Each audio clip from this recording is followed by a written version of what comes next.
To Ethan, keeping the peace meant prioritizing his mother's irrational demands over my basic security. It meant stealing my money to hide his failures so he would not have to endure a difficult conversation. Peace in the Caldwell family was merely the absence of Patricia's screaming. It was a false harmony purchased with my resources and my sanity. I tapped the reply field. I did not draft a paragraph. I did not list his specific failures or express my lingering disappointment. I typed a response that dismantled his final defense. You did not keep the peace, Ethan. You just chose who got to start the war. I pressed send. I watched the text bubble turn blue, indicating a successful delivery.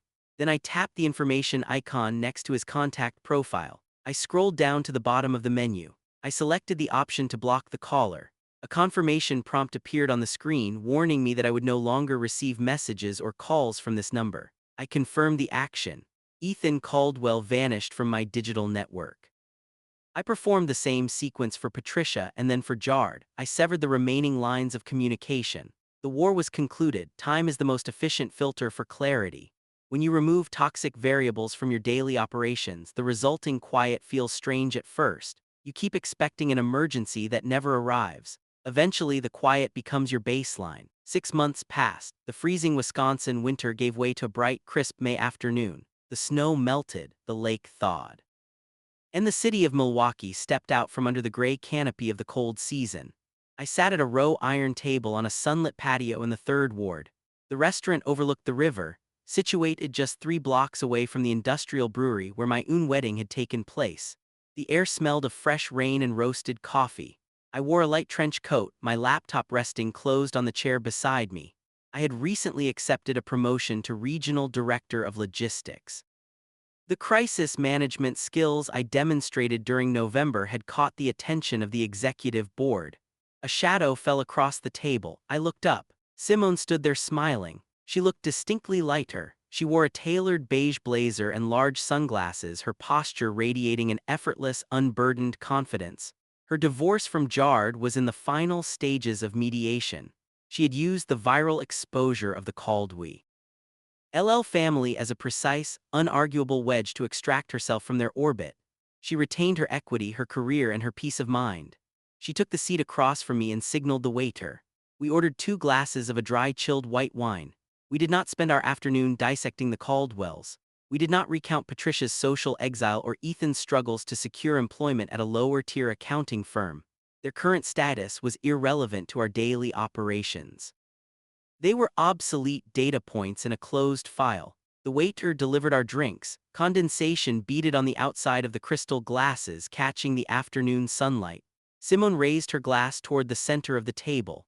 To profitable quarters, she said, her voice carrying a sharp, genuine warmth. And to reading the fine print. I raised my glass, tapping the rim against hers. The resulting chime was clear and resonant. To reading the fine print, I echoed.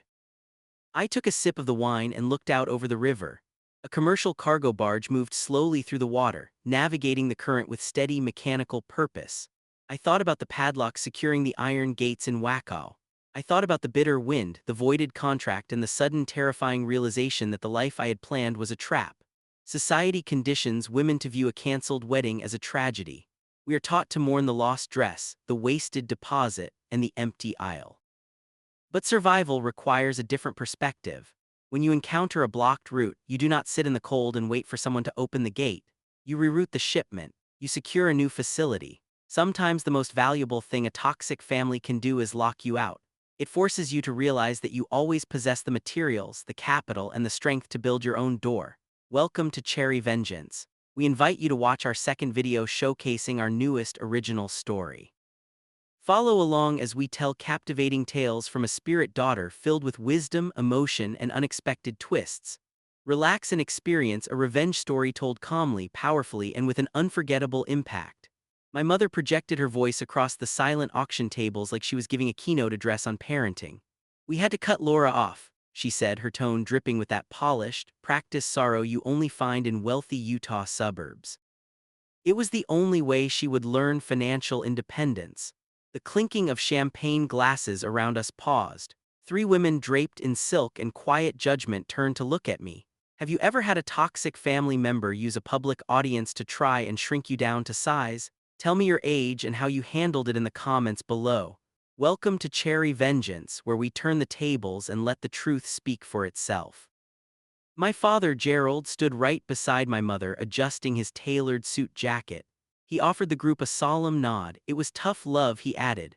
Harrison is out there taking risks, building his startup, and Laura just refused to support her own brother. We could not keep subsidizing that kind of selfishness. I stood 2 feet away holding a glass of sparkling water. I did not flinch. I did not raise my voice to defend myself. I did not point out that Harrison's startup was a glorified hobby funded entirely by their delusion. I just watched them perform. They loved an audience. They needed these local socialites to believe they were the generous, burdened patriarch and matriarch forced to discipline their ungrateful 32-year-old daughter. My mother met my eyes and smiled. It was a tight, tidy little smile meant to secure her victory. She thought she had won because I was not fighting back in front of her friends. She thought my silence was surrender, but my silence was just administration. What my parents conveniently left out of their public tragedy was a single binding piece of paper. 4 years ago, their real estate investments tanked. Bankruptcy was not a threat, it was a scheduled event. To save them from losing the very country club memberships they were currently flaunting, I used my pristine credit to act as the primary guarantor for their corporate account, Jenkins Family Holdings.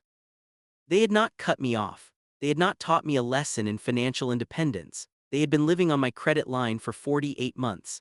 Every round of golf, every leased luxury SUV, every check they wrote to fund Harrison's failing ventures was backed by my signature. I was a senior escrow officer. I handled multi-million-dollar contracts for a living. I knew exactly how fragile their reality was. I set my glass of water down on a passing waiter's tray. I looked at my mother, then at my father. I gave them one calm, flat nod. "Enjoy the evening," I said. I turned and walked away from the silent auction tables, leaving them to their audience. I walked out the heavy oak doors of the ballroom and stepped into the quiet, empty lobby. The air was cool. The marble floor echoed under my heels. I stopped near the coat check, pulled my phone from my purse, and unlocked the screen. I did not need to scream at them in a ballroom. I just needed to log into my banking portal. I opened the corporate guarantee registry. The Jenkins Family Holdings account sat right at the top, displaying a debt-to-income ratio that would make a loan officer faint. I tapped the settings menu. I navigated to the guarantor authorization tab. I did not hesitate. I initiated the withdrawal of my personal guarantee. The screen refreshed. The liability vanished from my name. They wanted to brag about cutting the cord. I decided to show them what a severed artery actually looked like. My office on the 14th floor of the downtown Salt Lake City Plaza was quiet by 7 in the morning. I liked it that way. No ringing phones, no junior officers asking for file approvals, just the hum of the HVAC system and the panoramic view of the Wasatch Mountains turning pink in the early light. I sat at my mahogany desk, booted up my dual monitors, and poured a black coffee. I did not feel angry about the charity gala the night before. Anger is a useless emotion in real estate law. Anger makes you sloppy. I preferred precision. I logged into the national banking portal and pulled up the primary file for Jenkins Family Holdings. My parents loved that name. It sounded aristocratic. It sounded like generational wealth. The truth hidden in the digital ledger was that it was a hollow shell. For 4 years, I had been the load-bearing wall keeping that shell from collapsing. When I originally signed the guarantor agreement, it was categorized as a contingent liability. My father swore it was a temporary measure. He claimed it was just a formality for 90 days to secure a bridge loan. I knew he was lying. I knew the bridge loan was actually a desperate life raft. I signed it anyway because I was 28 and still carried the naive hope that saving them would earn their respect. It did not. It only earned their resentment. People who rely on you to survive often hate you for reminding them of their own weakness. So they created a fiction. They told their social circle they cut me off. They cast me as the ungrateful daughter while they drained the credit line to maintain their illusion. They bought Harrison an imported sports car under the company name, classifying it as a fleet vehicle for tax purposes. They hosted catered events at the country club, claiming them as business development expenses. Every lavish display was a fraudulent line item on a ledger I was personally backing. I navigated to the guarantor authorization tab.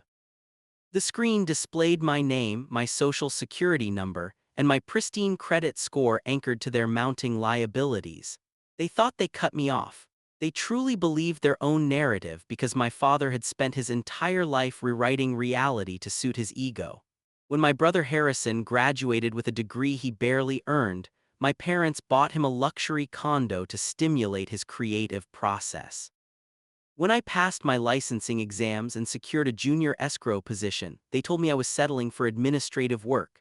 Harrison was the visionary, I was just the help, but visionaries do not pay the mortgage. The help does. I moved my cursor over the revoke guarantee button. I did not hesitate. I did not feel a sudden wave of guilt. I clicked it. The system prompted a secondary verification asking for my thumbprint on the biometric pad. I pressed my thumb down. The screen flashed a green confirmation check mark. With that single digital motion, Jenkins Family Holdings was stripped of its only solvent backer.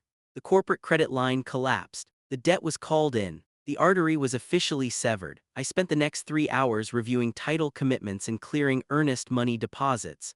At exactly 15 minutes past 10, my direct office line rang. It was not a client.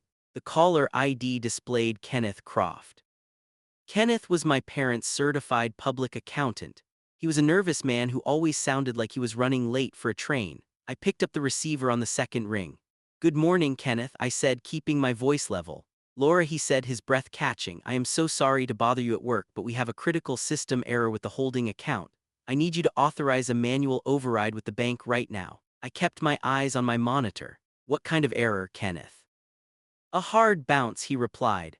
His voice carried the high, thin edge of pure panic. "2 charges attempted to clear this morning and the bank blocked them. One was a $14,000 renewal for your mother's country club membership. The other was a lease payment for Harrison's new car. The bank is stating the account is frozen due to insufficient collateral. They are demanding immediate liquidity. Just call your representative and tell them it is a clerical mistake." I took a slow sip of my It is not a mistake, Kenneth. I removed myself as the primary guarantor this morning. The account is no longer my liability. The silence on the other end of the line was heavy. I could hear the faint sound of traffic through Kenneth's office window. "Laura," he said, dropping his voice to a whisper, "you cannot do that without your credit profile. The bank will look at your father's actual debt-to-income ratio. They will see the internal numbers." "I know," I replied. "That is the point." Kenneth started talking fast, his professional composure shattering. "You do not understand. They have zero liquid capital. They leveraged the Park City cabin to fund Harrison's last tech venture, which folded 6 months ago. They are running on the margin. If the bank calls in the commercial debt today, they are insolvent by tomorrow. The entire structure falls apart." I listened to him hyperventilate over the phone. My parents had paid Kenneth handsomely to arrange their numbers into something resembling wealth, but even the best accountant cannot multiply zero. Harrison had spent his entire 20s failing upward. He launched 3 different companies ranging from artisan water distribution to crypto consulting. Each one bled cash. Each one was quietly bailout out by my father using the corporate account. My father never saw Harrison's failures as a problem. He saw them as stepping stones. He subsidized Harrison's lifestyle because admitting his golden child was incompetent meant admitting a flaw in his own legacy. Meanwhile, I sat in windowless rooms studying compliance law. I learned how to track hidden assets, read foreclosure notices, and draft ironclad contracts. I built a career out of understanding exactly what happens when the money runs out. "Kenneth," I said, cutting through his panicked rambling, "you are their accountant, not mine.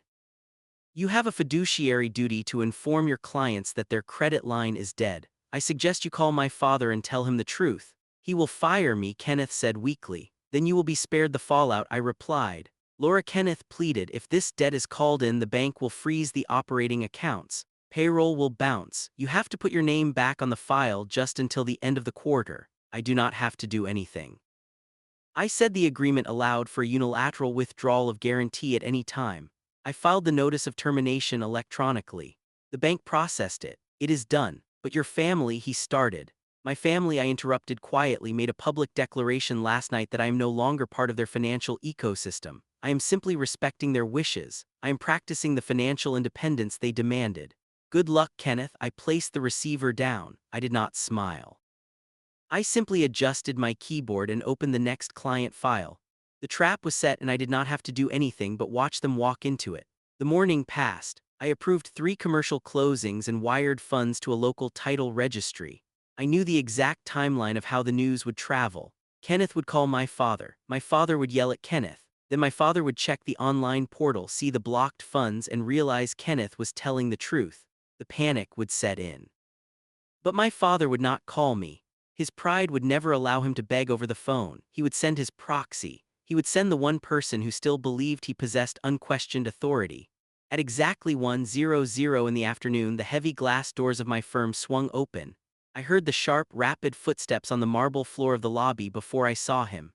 Harrison. He did not stop at the reception desk. He ignored the security guard sitting near the elevators. He marched straight down the glass-walled corridor toward my office. He was wearing a designer suit that I technically paid for. His face flushed with a dark, ugly shade of red. He looked like a man who just found out the world did not actually revolve around him, and he was furious at the inconvenience. He did not knock. He shoved my office door open so hard the handle struck the drywall. He stood in the doorway breathing heavily, gripping a printed bank statement in his hand. Harrison stood in the doorway of my office, gripping a crumpled bank statement in his fist.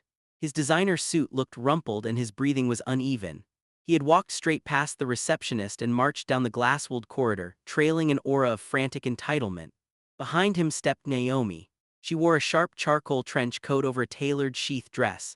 Her posture was flawless, but her eyes carried the distinct heavy exhaustion of a woman tired of managing a man-child. I always respected Naomi. She was a senior risk analyst for a global logistics firm. She understood data, logic, and consequences. She married Harrison 3 years ago, believing she was entering a family of established means. My parents went out of their way to present Harrison as a true T-fund visionary waiting for his inheritance. They hosted engagement parties at the country club and spoke grandly about the Jenkins legacy. Naomi bought the illusion because she had no reason to suspect the wealthy older couple paying for the champagne was secretly floating their entire existence on their daughter's credit profile. Harrison slapped his palm against the doorframe. "Fix it," he demanded. His voice echoed down the hall, causing 2 junior paralegals to look up from their cubicles. "Fix the glitch, Laura." I did not stand up. I moved my mouse and clicked save on the commercial title file I was reviewing. "There is no glitch, Harrison." He stepped deeper into the room, waving the paper in the air. "Kenneth just called me in an absolute panic. He said, you messed with the guarantor settings on the holding account. My car lease payment bounced at the dealership.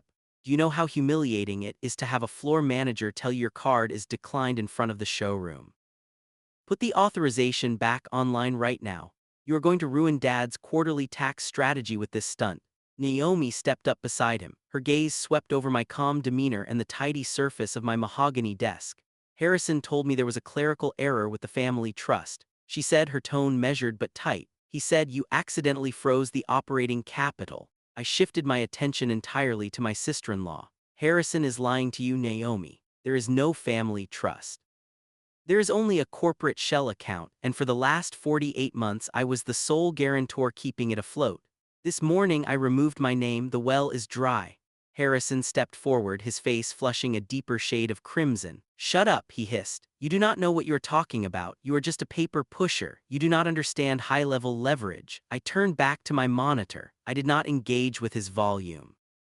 "High-level leverage requires collateral," I said, typing a command into my system. "You have none. Let me show you what your visionary business model actually looks like." I clicked the print icon. The laser printer on the credenza whirred to life. It hummed quietly, spitting out 3 crisp sheets of paper. I stood up, retrieved the pages, and stapled the top left corner. I walked around my desk and approached them. Harrison reached out, expecting me to hand the document to him. I bypassed his outstretched hand entirely and slid the printed ledger directly across the smooth marble surface of the guest table toward Naomi. Naomi picked it up. Her eyes scanned the top page. I watched her read the itemized list of Harrison's failures. I had pulled the accounting data before the bank locked the portal. It was all there in stark black and white. $80,000 sunk into a premium bottled water startup that never secured a single distribution deal. $120,000 incinerated in a cryptocurrency consulting firm that possessed 0 actual clients. $50,000 categorized as networking expenses, which was simply a cover for his exorbitant country club tabs and ski trips to Aspen. The meticulous structure of the wealth she thought her husband possessed was dissolving right in front of her. But the first page was just a warm-up. "Turn to page 2, I said quietly. Harrison lunged, grabbing for the packet. "Give me that," he demanded. Naomi shifted her weight, pulling the paper out of his reach with a swift, practiced motion. "Do not touch me," she warned. Her voice did not rise, but the temperature in the room plummeted. She flipped the page. I watched her eyes track the numbers. The second page detailed a recent inquiry on the credit report tied to Jenkins' family holdings. When my parents realized their credit utilization was maxed out and the bank was threatening to lower their limits, they needed a fresh line of capital. Harrison could not apply. His personal credit was abysmal. My parents could not apply. They were underwater. So Harrison used the one pristine asset he had access to. He opened a high-yield platinum credit card using Naomi's social security number. He forged her electronic signature. He maxed it out to the tune of $45,000 to keep his lifestyle afloat. When his allowance began thinning out, Naomi stopped reading. Her micro-expression shifted from annoyance to something far colder. It was the look of a woman realizing the man standing next to her was not just a failure but a parasite. She looked at the $45,000 balance. She looked at the origination date. It was 2 weeks after her birthday. Naomi, Harrison stammered, his hands hovering in the air. "I can explain that it was a bridge vehicle. Dad told me to do it. We were going to pay it off the second the new venture capital cleared. It was just temporary liquidity." Naomi did not scream. She did not throw the paper at his chest. She folded the ledger sharply, precisely creasing the edges. She opened her designer leather bag and slid the document inside. She pulled out her phone. She typed in her passcode with rapid, rigid movements. "What are you doing?" Harrison asked, his panic peaking. Naomi did not look at him. "I am freezing my credit," she said. "And then I am freezing the joint checking account. And then I am calling a locksmith to change the doors on my house." She turned on her heel and walked out of my office. She did not look back. Her heels clicked against the marble floor, echoing down the corridor until the sound faded into the lobby. Harrison stood frozen. He looked at the empty doorway, then turned his glare back to me. His chest heaved. He had walked in expecting to bully me into submission using the same golden child authority he wielded his entire life. Instead, he watched his marriage and his financial safety net evaporate in less than 5 minutes. He pointed a trembling finger at me. "You think you are so smart," he muttered, his voice dropping into a desperate, venomous register. "You think cutting off the corporate account stops us? Dad is not going to just let this happen. He has other ways to access capital, real estate capital. You just made the biggest mistake of your life." He turned and stormed out, practically jogging to catch up to a wife who was already gone. I stood in the quiet of my office, listening to the silence return. I knew exactly what other capital he was talking about. And I knew my father was about to walk into a snare far worse than a frozen credit line.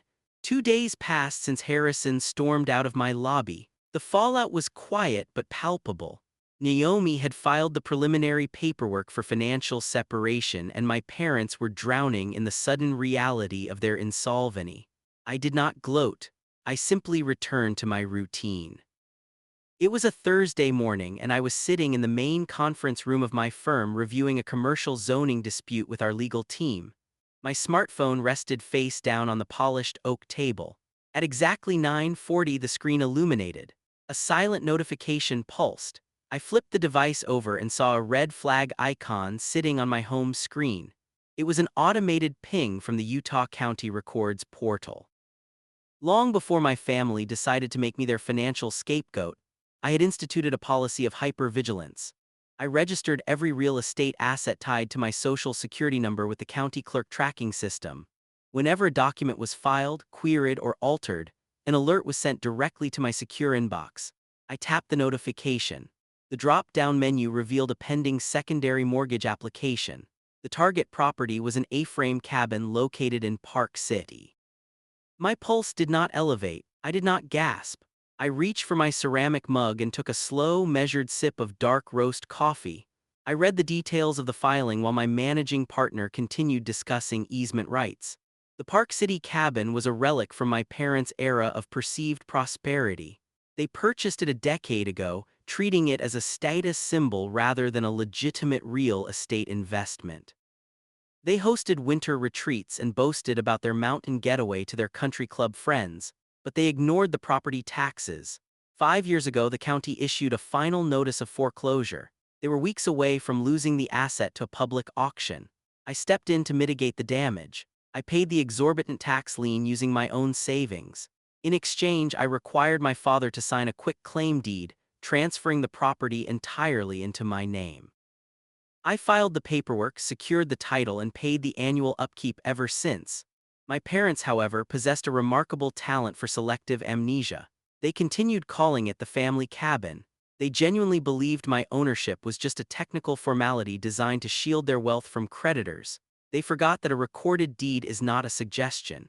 It is an absolute legal reality. The alert indicated a new filing was underway.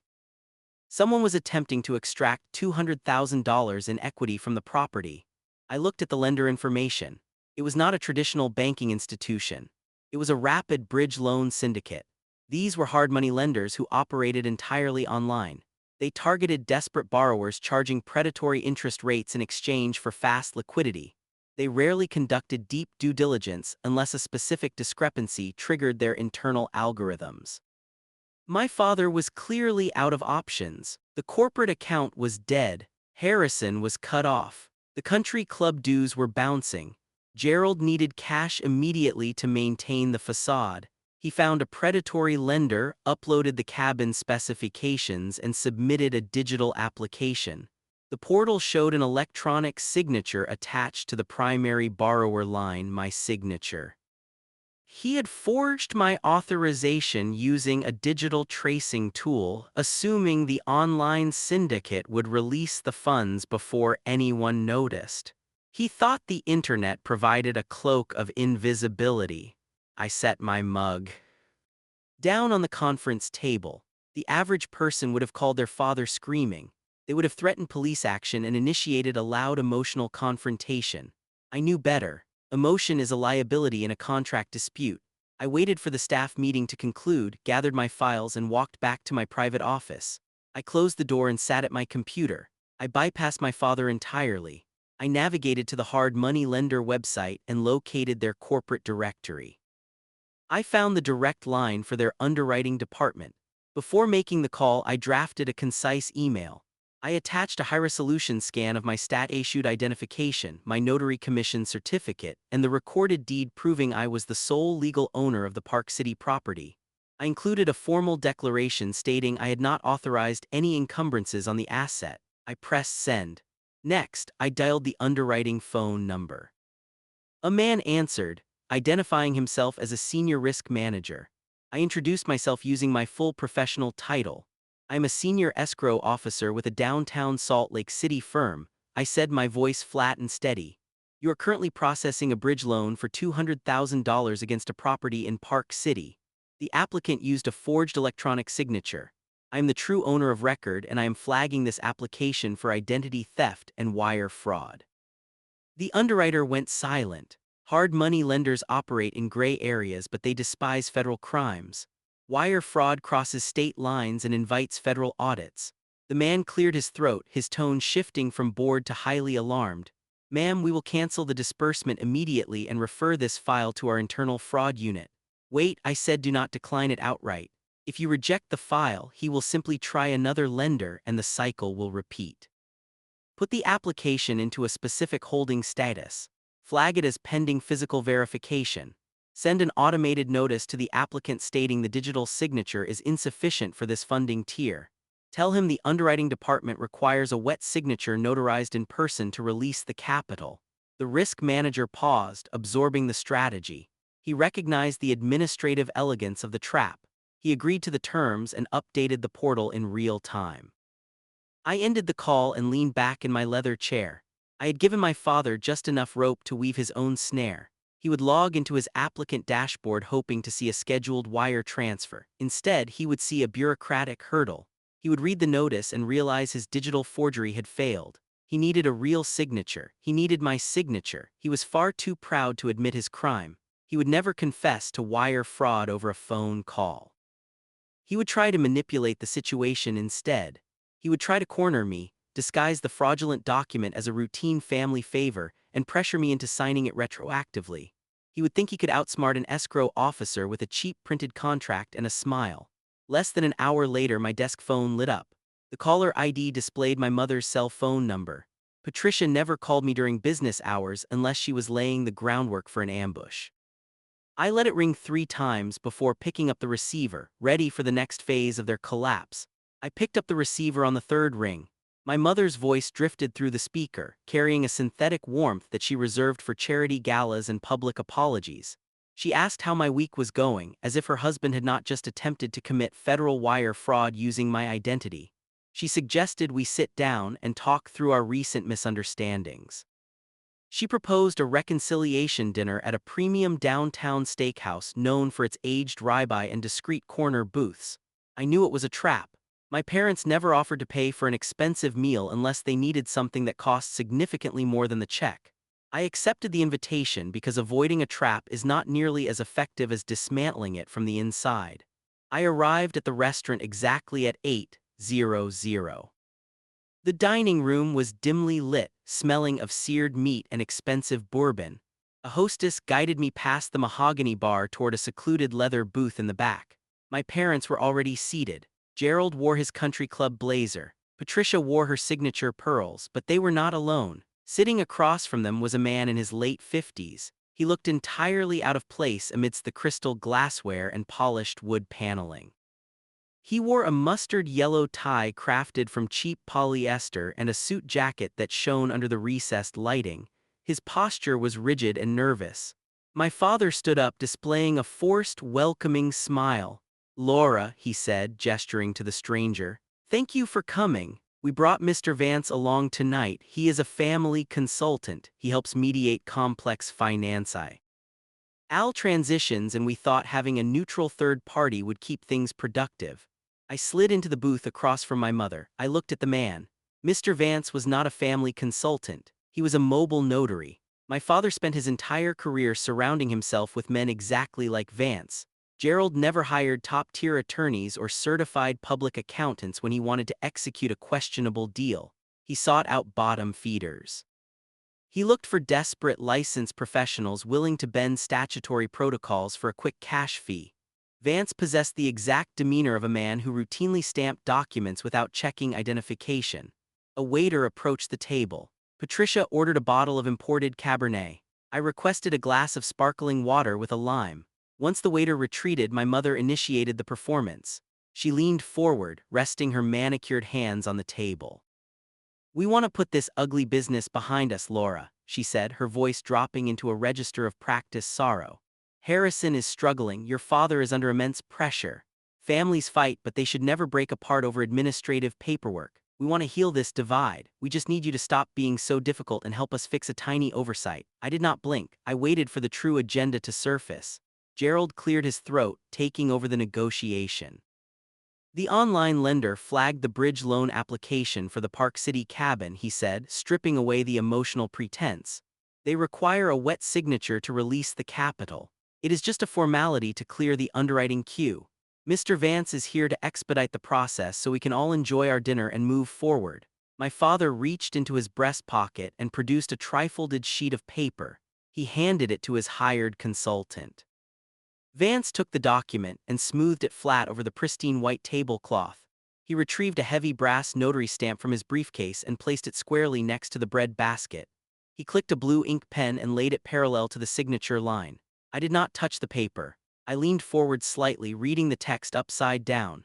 I had reviewed thousands of real estate contracts in my career. I recognized the formatting immediately. It was not a standard loan authorization form. It was a poorly drafted retroactive consent and indemnification agreement. If I signed that paper, I would be legally declaring that I authorized the original digital application. I would be confirming that my father acted with my full permission. The document was designed to erase his forgery and transfer the liability of the $200,000 debt entirely onto my shoulders. It was a legal shield masquerading as a peace offering. Patricia took a slow sip of her Cabernet. Over the rim of her crystal glass, her eyes were hard, calculating, and demanding. She expected me to cave under the social pressure of the upscale restaurant. She thought I would pick up the pen simply to avoid causing a scene. I picked up my silver butter knife instead. I pressed the flat metal edge against the bottom margin of the contract. I pushed the document back across the smooth tablecloth until it rested directly in front of the consultant. I shifted my gaze to the man in the cheap tie. "Mr. Vance," I said, keeping my tone conversational and low. "Before we proceed, I have a few procedural questions regarding your services." Vance blinked, looking at my father, then back to me. "Procedural questions?" he repeated. "Yes," I said, "I am curious about your shiny bond status. Are you currently insured to Nodora's real estate conveyances involving properties valued over $500,000? Furthermore, does your official journal require a biometric thumbprint for identity verification in this specific county, or do you just stamp whatever my father places in front of you?" The color drained from the consultant's face. He was accustomed to bullying uninformed borrowers who felt intimidated by legal jargon.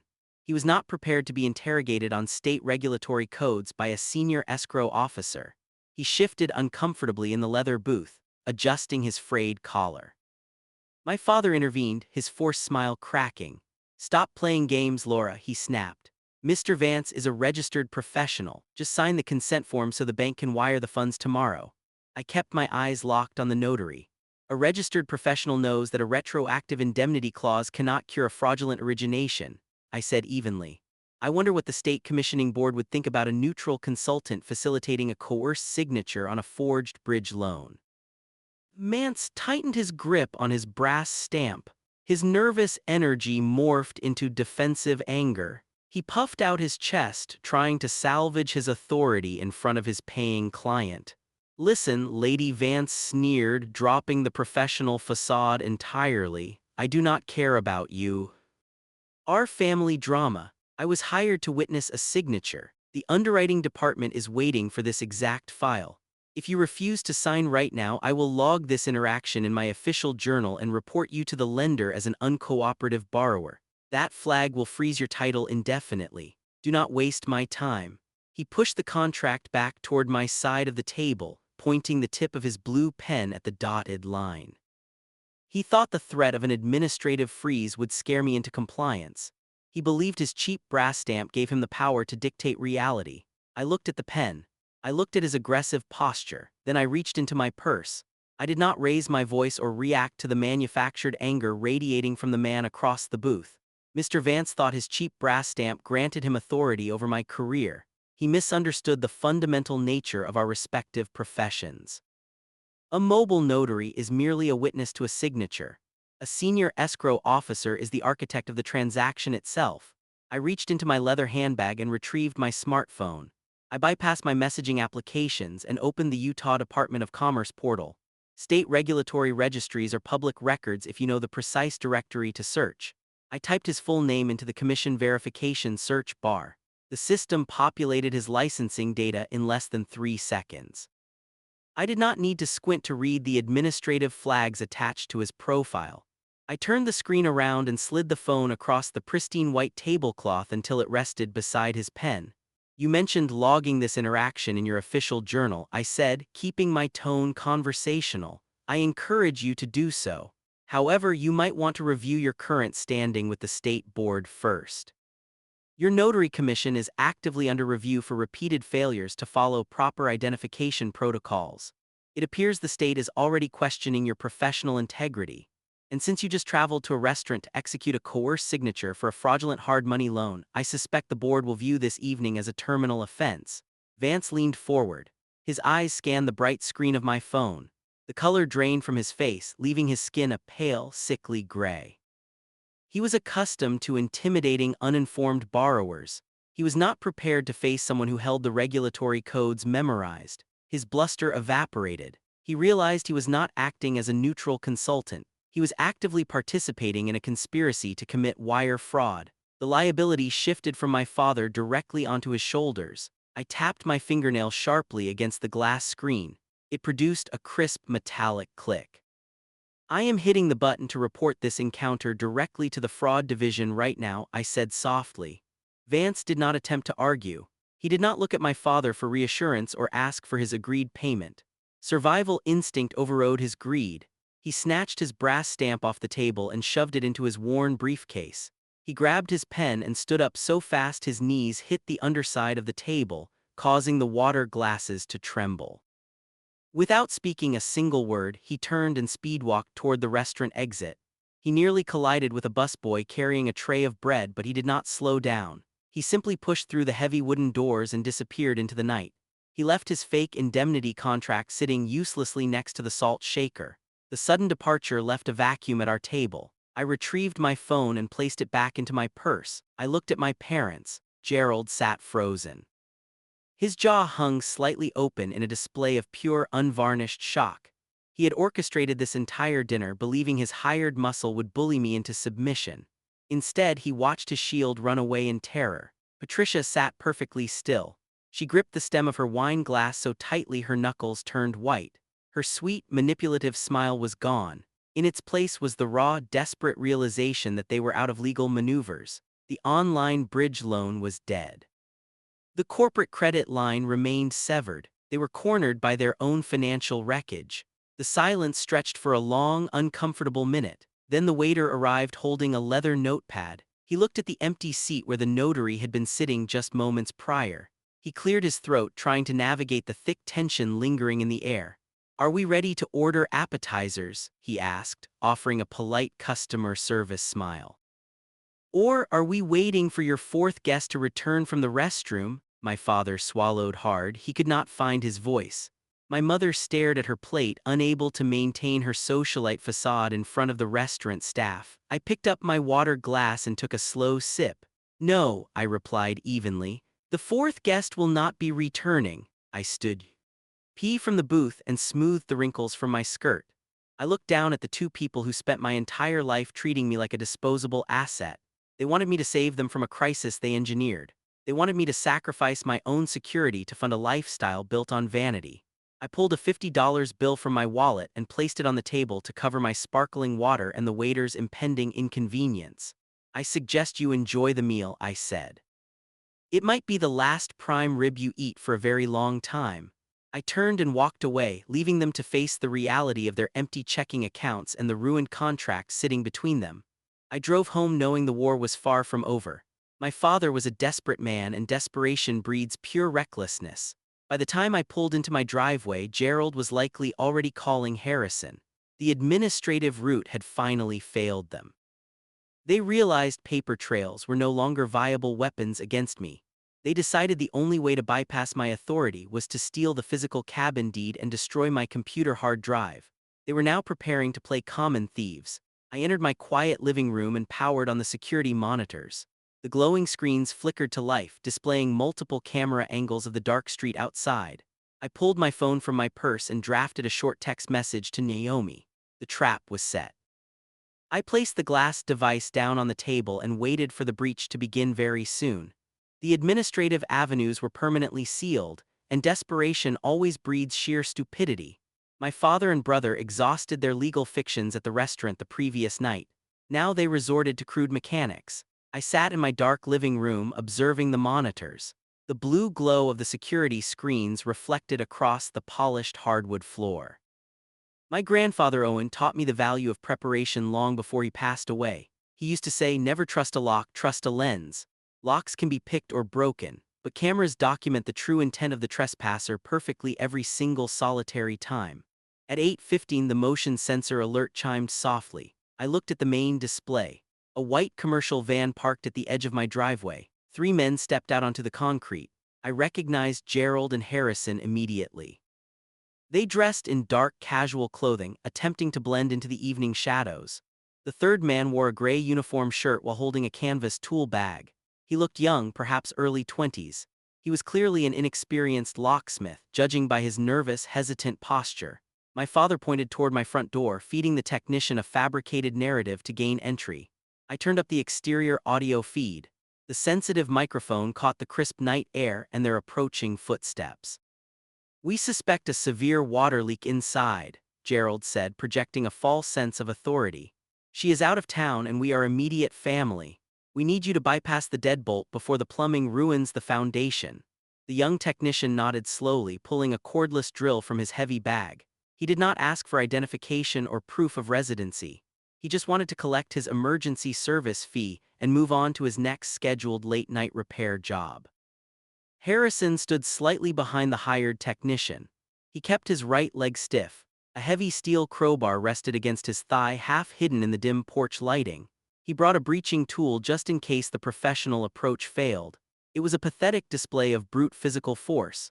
They actually believed that destroying my filing cabinets and smashing my computer hard drives would magically erase the digital reality of the county registries. They did not understand that real estate titles exist securely inside remote state servers rather than inside vulnerable manila folders sitting quietly atop a wooden office desk. They thought paper was the sole source of my power. They remained trapped in an analog mindset, fighting a modern digital war. I watched the locksmith step onto the porch. He knelt down, examining the brass housing. The metallic scraping of his drill bit against the cylinder echoed loudly through my living room speakers. Gerald paced near the steps. He nervously checked over his shoulder, scanning the quiet suburban street for inquisitive neighbors. He knew he was committing a felony, but his unchecked arrogance convinced him he would never be caught or held accountable for his bold criminal actions. Tonight, I did not stand up from my chair. I did not walk to the entryway to confront them. Screaming through the thick wood paneling would only validate their chaotic energy. It would give them a tangible target. I preferred to remain a silent ghost in my own home, watching them seal their fate. I reached under the side table next to my armchair, my fingers traced to the smooth plastic casing of the silent panic button. I wired this emergency system directly to the county sheriff dispatch 3 years ago when I first purchased the property. I pressed the button firmly. There was no audible siren to warn them. There were no flashing interior lights. The only indication of the transmission was a small green light blinking on the console. The dispatch center received my exact location, the nature of the intrusion, and the active camera feed links. Law enforcement was already moving swiftly toward my neighborhood. I picked up my smartphone from my lap. I opened my messaging application and navigated to the secure thread with Naomi. We established a strict protocol yesterday after Harrison stormed into my office. I typed 4 very simple words. They are here right now. I pressed send and watched the delivery confirmation appear. Naomi was currently sitting in a hotel room downtown holding a finalized stack of divorce papers. She had been waiting for Harrison to cross the final point of no return. My text served as the starting pistol. She would leave the hotel and drive straight to my address. The timing would align perfectly with the swift police response. I placed the phone face down on the cushion and returned my attention to the high-definition monitors. The technician finished drilling the first pin of the front door deadbolt cylinder mechanism away. The brass shavings fell onto the welcome mat. Gerald wiped sweat from his forehead despite the cold evening temperature. Harrison shifted his weight, gripping the crowbar tighter. They were less than 3 minutes away from breaching the threshold. They envisioned themselves storming my home office, tearing through my documents and reclaiming their stolen dignity. They pictured a victorious rescue of the Jenkins legacy through intimidation and outright theft. They could not see the snare tightening around them. I took a steady breath, watching their final moments of false confidence play out in sharp, high-resolution streaming video footage on screen. Headlights swept across my front lawn. The beams cut through the darkness, but there was no accompanying sound. The police cruisers turned onto my street without their sirens engaged. The dispatch operator categorized the call as a silent felony in progress. 2 black and white interceptor units glided to a halt, blocking the white commercial van in the driveway. The locksmith froze. The drill winded to a stop. Gerald turned around. The red and blue strobe lights ignited, painting the entire porch in bright rhythmic flashes. The trap was sprung and there was nowhere left for them to hide anymore. 2 uniformed deputies stepped out of their vehicles. They did not rush. They walked up my driveway with a calm, calculated pace of professionals evaluating a midnight crime scene. The red and blue strobe lights illuminated the front yard, casting long, shifting shadows against the brick exterior of my house. The young locksmith immediately stepped backward, dropping his cordless drill onto the concrete porch. He raised his hands, displaying empty palms. He understood the visual optics of holding a breaching tool when law enforcement arrived. My father did not understand optics. He only understood privilege. Gerald puffed out his chest, adjusting the lapels of his dark jacket. He stepped toward the approaching officers, deploying his familiar country club voice. That specific tone was a blend of faux camaraderie and deep entitlement meant to signal he was an important taxpayer rather than a common criminal. He believed his tailored clothing and polished vocabulary would shield him from standard police procedures. Evening officers, Gerald said, offering a polite nod. There is no need for alarm here tonight. We just have a simple family misunderstanding. My daughter owns this residence, but she is currently traveling for work. We discovered a plumbing leak inside and hired this technician to prevent structural water damage. We are merely trying to protect her investment while she remains out of town. The lead deputy stopped at the base of the wooden porch steps. He rested his right hand near his duty belt, observing the scene with a trained, skeptical eye. The officer looked at the heavy drill resting on the mat. He looked at the thick steel crowbar clutched tightly in my brother's grip. Then he looked directly at the front door. I unlocked the deadbolt from the inside with a sharp click.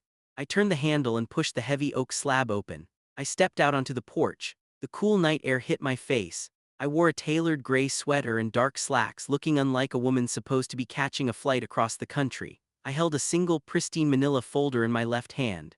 "Good evening, deputy," I said, my voice steady and flat. "I am Laura Jenkins. I am the sole owner of this property. I am not traveling.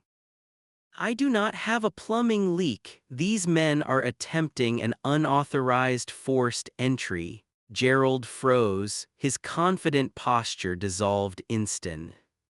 "TLY. He stared at me, realizing I had been inside the entire time, watching them dismantle their own futures. Harrison opened his mouth to speak, but no sound materialized. I walked forward, handing the folder directly to the lead officer. "Inside that jacket you will find the recorded deed proving my exclusive ownership," I explained. "Behind that is a printed log from a federal mortgage lender detailing an application submitted yesterday morning. The applicant attempted to extract $200,000 using a forged digital signature.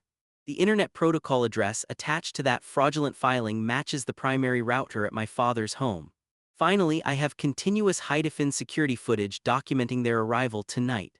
They brought a crowbar to destroy my home office servers because they realized the digital fraud triggered an identity theft review." The deputy opened the folder. He produced a small tactical flashlight from his vest. The bright white beam swept across the crisp documents. The paper trail was flawless. "A senior escrow officer does not present incomplete files." Harrison dropped the crowbar. It hit the concrete porch with a loud, heavy thud. He finally understood the gravity of his situation. He was not standing on a family patio arguing about fairness. He was standing on a targeted crime scene holding a burglary tool. "Sir," the deputy said, looking directly at Gerald, "put your hands behind your back." My father blinked rapidly. His mind could not process the instruction. "This is my daughter," he stammered, his voice rising in pitch. "You cannot arrest me over a family dispute."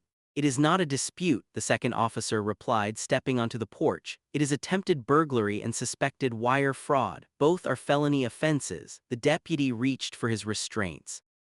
The sharp metallic click of handcuffs snapping around Gerald's wrists echoed through the quiet suburban neighborhood. A second set of cuffs secured Harrison. The golden child let out a weak sound as the steel tightened against his skin. Before the officers could guide them toward the patrol cars, a sleek black sedan turned onto the street. The vehicle parked neatly against the opposite curb. The driver's side door opened. Naomi stepped out. She wore a pristine beige wool coat. Her expression was icy and unreadable. She walked across the illuminated lawn, bypassing the flashing police cruisers. She did not yell. She did not display a single ounce of sorrow or regret. She moved with the silent grace of a woman who had meticulously calculated her exit velocity. Harrison looked at his wife, hoping for a rescue. A brief flicker of hope crossed his face. He thought she arrived to post bail. Naomi walked straight up the porch stairs. She stopped mere inches from Harrison. She held a thick envelope. Since his hands were pinned behind his back, she could not hand it to him. She opted for a more direct delivery. She slid the heavy envelope right into the front pocket of his jacket. "You have been served," Naomi said coldly. She turned her back on him before he could even process the cold words. Walking over to where I stood near the doorway, we exchanged a single knowing glance. The silent alliance held. A sudden screech of tires shattered the quiet atmosphere. My mother's silver luxury sports utility vehicle jerked to a halt right behind the police units. Patricia threw her door open and fell out of the driver's seat. She ran across the grass, her signature pearls bouncing against her collarbone. She saw her husband and her favorite son standing in handcuffs. Her socialite facade shattered. She began hyperventilating, drawing frantic, ragged breaths. "Laura," she screamed, her voice shrill and unhinged. "What have you done? You are destroying this family." I looked at my mother. I surveyed the chaotic scene unfolding on my front lawn. The flashing lights, the disgraced patriarch, the divorced son, and the irrefutable paperwork resting safely in the hands of law enforcement. "I did not build the trap," I replied. "I just stopped paying the toll for you." I stepped back inside my house. I pulled the door shut and locked the deadbolt, leaving them outside to face the consequences they spent 4 years earning. 3 months passed since the flashing lights of the police cruisers faded from my quiet suburban street. The immediate chaos of that night settled into a permanent absolute reality. My father and brother learned the hard way that you cannot charm your way out of felony charges when the evidence is digitally preserved and handed directly to law enforcement. Harrison faced the most immediate and personal ruin. Naomi did not hesitate or waver. She filed for divorce the very next morning. Her position as a senior risk analyst served her perfectly. She meticulously untangled her financial identity from his, isolating her credit from his impending bankruptcy. She flagged the high-yield platinum card he opened under her name as fraudulent insurance. The debt remained squarely attached to him. 2 weeks after the final decree was signed, my phone buzzed with a brief text message. It was from Naomi. It simply read, "Thank you for the wake-up call." I did not reply with a long emotional paragraph. I just sent back a single checkmark emoji acknowledging her hard-won freedom.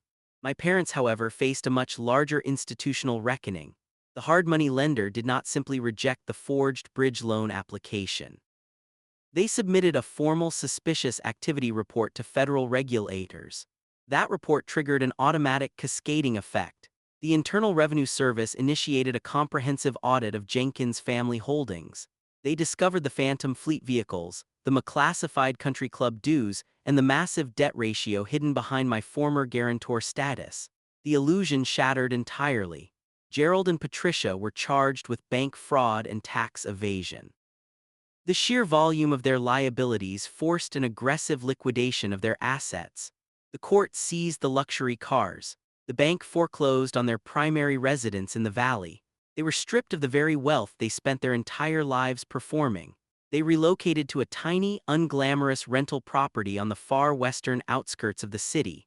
The social exile was even more devastating to them than the financial ruin.